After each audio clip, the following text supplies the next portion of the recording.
Hello everyone, welcome to Deepa's kitchen. आज मी बनवणार आहे मटनची भाजी। एकदम काळी, जशी हॉटेलमध्ये किंवा गावाकडे बनवतात ना, सेम तशीच मस्त अशी झणझणीत चमचमीत भाजी बनवणार आहे मी। तर संडेचा व्हिडिओ हे आहे हा। तर आमच्या घरी भरपूर असे पाहुणे आले होते, गावाकडचे पाहुणे।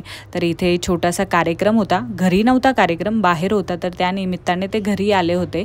तर त्यांच्यासाठी मस्त अशी म्हणजे 10 ते 12 जण जेवले बघा, अशी भाजी बनवली होती मी।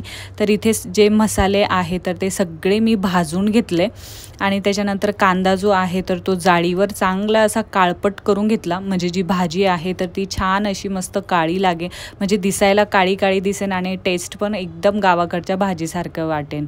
तर इथे फिश पण आणली होती।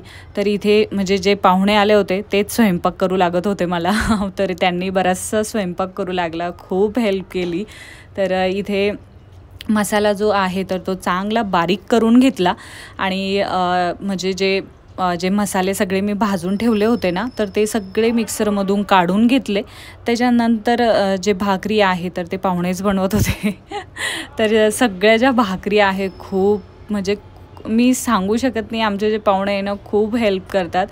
तर इथे मावशी जे आहे तर ते पण आलेले होते। तर त्यांनी मस्त अशा भाकरी केल्या, सपासप एवढे भारी भाकरी करतात ना, त्या एकदम पतल्या असतात आणि एकदम सगळ्या म्हणजे मी बघत होते सगळ्या ज्या भाकरी आहे ना तर त्या एकदम टम फुलत होत्या आणि खूप भारी वाटत होत्या त्यांच्या भाकरी पण बघायला। तर इथे जे कांद्याची पेस्ट पण मी त्याच्यामध्ये काढून त्याच्यामध्ये टाकली होती। तर इथे मामी पण आलेल्या होत्या, तर मामीने हा सगळा मसाला काढून घेतला। त्याच्यानंतर मावशीने भरपूर अशा भाकरी चालूच होत्या त्यांच्या टाकणं। इथे कमीत कमी त्यांनी 15 ते 16 भाकरी बनवल्या होत्या आणि तरी पण चालूच होत्या। तर इथे मी भाजीला फोडणी देत होते।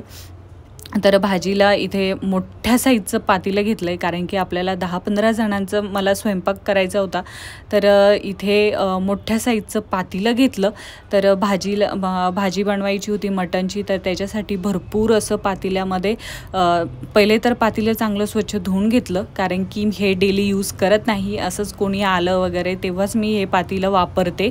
त्याच्यानंतर भरपूर असं तेल टाकायचे, तेजपत्ता टाकला आहे मी आणि त्याच्यानंतर जो मसाला काढून ठेवला होता मामीने तर तो त्याच्यामध्ये टाकलाय आणि चांगलं त्याला परतून घ्यायचे मसाल्याला चांगलं, म्हणजे जी पेस्ट आहे कांद्याची पेस्ट, सगळ्या पेस्ट वेगळ्या वेगळ्या काढल्या होत्या त्यांनी। तर त्या सगळ्या चांगल्या एकजीव करून घ्यायचे तेलामध्ये आणि काय करायचं ना, जे मसाले आहे तर ते एका वाटीमध्ये काढून ठेवायचे। जसं मी काढून ठेवलं आहे कांदा मसाला, कांदा लसूण मसाला, मटन मसाला, त्याच्यानंतर गरम मसाला होता घरी बनवलेला, तो त्याच्यामध्ये टाकला आणि छान त्याला परत मिक्स करून घेतलं आणि मिरची पावडर टाकली, अशी भरपूर अशी मिरची पावडर टाकली। मस्त भाजी झाली होती बघा, एकदम झणझणीत भाजी झाली होती।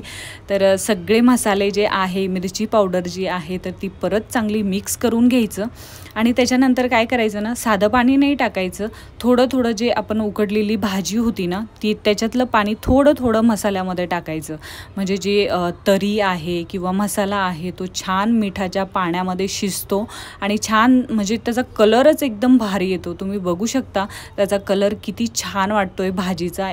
तर भाजी तर म्हणजे मी काय सांगू, एवढी टेस्टी झाली होती ना। आणि मावशीने पण भाकरी बनवल्या होत्या, तर त्याच्यासाठी भाकरी जर आपण बनवत असेल तर त्याच्यासाठी भाजी जी आहे तर ती जास्त लागते।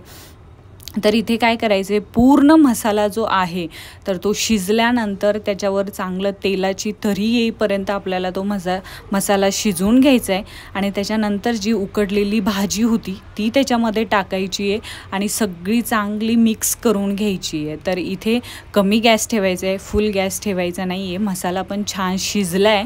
तर त्याच्यानंतर काय करायचं, पाणी गरम करायला ठेवायचे। तसं थंड पाणी टाकू नका भाजीमध्ये, म्हणजे जर तुम्ही बनवत असेल तर भाजीमध्ये जेव्हा पण आपण कुठलीही तुम्ही थोडी करा जास्त करा, पण जर तुम्ही भाजी बनवत असेल ना तर थंड पाणी नाही टाकायचं, गरम करायचं, चांगलं गरम केल्याच्या नंतरच भाजीमध्ये टाकायचे। म्हणजे काय होणार, जी टेस्ट आहे ना आणि म्हणजे जी भाजी आपली बनती आहे मसाल्यामध्ये तर ते बॅलन्स होईल गरम पाणी टाकल्याच्या नंतर आणि मसाल्यामध्ये शिजतंय, तर मग ते छान त्याची म्हणजे टेस्टच वेगळी येते। तुम्ही थंड पाणी टाकून बघा, एकदम अशी पांचट भाजी लागते बघा। तर इथे काय करायचं, पाणी पाणी टाकताना गरमच पाणी टाकायचं आहे. आणि जसं म्हणजे आता मसाला आपण टाकला आहे तर एकदा चेक करून बघायचं की म्हणजे पहिले टाकताना थोडंच टाकायचं आणि त्याच्यानंतर चेक करायचं की कसं आहे, पातेल्यामध्ये आहे का, म्हणजे पातेल्यामध्ये एकदम असं पतला वगैरे आहे का, तर चेक करून घ्यायचं. त्याच्यानंतर परत थोडंसं पाणी टाकायचं, कारण की ही भाजी जी आहे तर मला मावशीने सांगितलं होतं पातेल्यामध्ये शिजव, त्याची खूप चांगली टेस्ट येते. मी पण तसं शिजवते, पण कसं पातेल्यामध्ये खूप वेळ लागतो, पण टेस्ट एकदम भारी आली होती, खरंच खूप भारी आली होती याची टेस्ट. तर काय मला इकडे म्हणजे दुसऱ्या गॅसवर फिश तळायची होती. फिश पण आणलेली होती थोडीशी, तर ती पण चांगली फ्राय करून घ्यायची होती. तर मोठ्या साईजचा एक तवा घेतला, त्याच्यावर असं भरपूर असं तेल टाकलं, कारण की ती फक्त नॉर्मल तेला मिठामध्ये तेल, मीठ, हळद आणि मिरची पावडर बस एवढंच टाकलेलं होतं मी ते फिश फ्राय करण्यासाठी. मी जास्त काही मसाला वगैरे टाकलेला नव्हता, कारण की मला काही आवडत नाही जास्त मसाला फिशला लावलेला. तर त्याच्यासाठी फक्त हळद, मीठ आणि मिरची पावडर त्याच्यामध्ये टाकून त्याला चांगलं तळून घ्यायचं आहे. त्याच्यानंतर भाकरी पण इथे बनवणं चालूच होत्या, खूप साऱ्या भाकरी झाल्या होत्या, तरी मावशी टाकतच होत्या. तर इथे काय करायचं आहे की फिश जी आहे तर ती एकदम खालच्या साईडने चांगली क्रिस्पी झाल्याच्या नंतरच आपल्याला त्याला पलटी करायचं आहे. तर फिश पण चांगली तळून घेते मी एका साईडने, आणि इथे भाजी जी आहे तर ती पण चांगली अशी बनवून तयार होती आहे बघा. छान ती उकळली आहे, आणि उकडताना पण भाजी मी त्यांनी सांगितल्याप्रमाणे जसं पातेल्यामध्ये शिजवली आहे, आणि इथे थोडंसं उकळू द्यायचं होतं त्याला, कारण की थोडीशी ती बाकी होती शिजण्याची. आणि इथे न खाणाऱ्यांसाठी पनीरची भाजी बनवली होती. हे जेवण त्यांचं झालं होतं पहिलेच, मी तुम्हाला दाखवण्यासाठी थोडीशी भाजी दाखवली.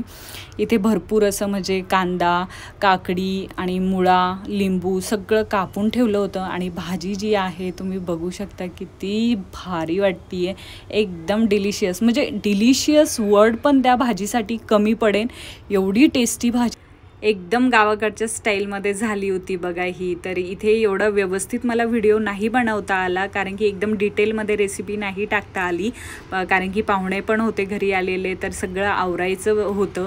आणि मला नक्की कमेंटमध्ये सांगा की व्हिडिओ कसा वाटला, आणि प्लीज चॅनलला सबस्क्राईब करा आणि व्हिडिओला लाईक करण्याचं विसरू नका. तर इथे स्वस्त रहा, मस्त रहा, चांगलं जेवण करा. Thank you, bye bye.